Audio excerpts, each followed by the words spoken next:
Ako vi tražite da vas neko cijeni samo zato što ste Srbin ili bilo koji drugi narod, prosto bojim se da imate ozbiljan psihički problem. Srđan Puhalo ne vidi sebe kao nebeskog Srbina, mada dobar dio njega je negdje u oblacima. Mislim da prosto insistirati na bilo kakvom obliku identiteta kao najvažnijem je potpuno pogrešno.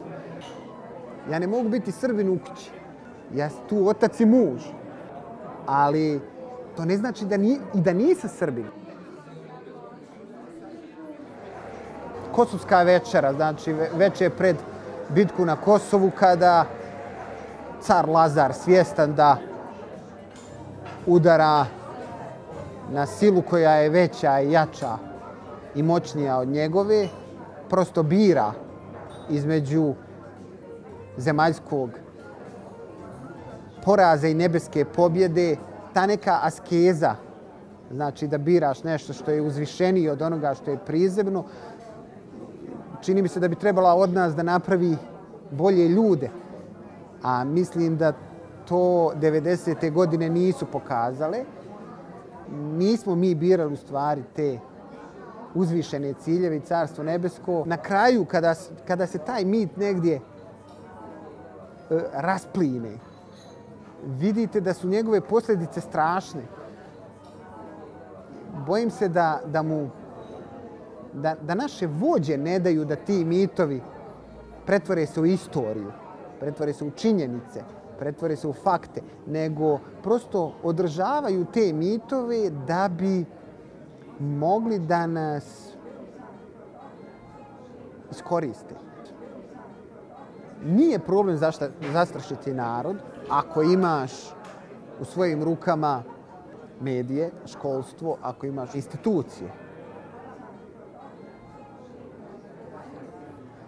Mislim da se Srbi plaše, s jedne strane su svjesni svega onoga što se dešavalo i što se radilo u ime Srba 90. godina, da sutra neko može tražiti poravnanje računa, osveti ili nazovite to kako god hoćete. Da mogu ostati bez Republike Srpske, koja njima uliva povjerenje, daje im sigurnost, opravdanje ili satisfakciju za sve patnje koje su prošli 90. godina. Da to nije bilo uzaludno. Taj strah parališe bilo kakvo racionalno mišljenje i olako će znači reći da nemamo posla, nemamo novca, omladina bleji po kafićima, ali je važno da imamo Republiku Srpsku. Kada bi taj strah nestao, onda bi se političari našli u problemu. Mislim da ćemo se mi okrenuti jedni drugima onoga trenutka kad shvatimo da smo ostali sami i da smo na začelju u odnosu na region. Srbija, Crna Gora, Hrvatska odoše.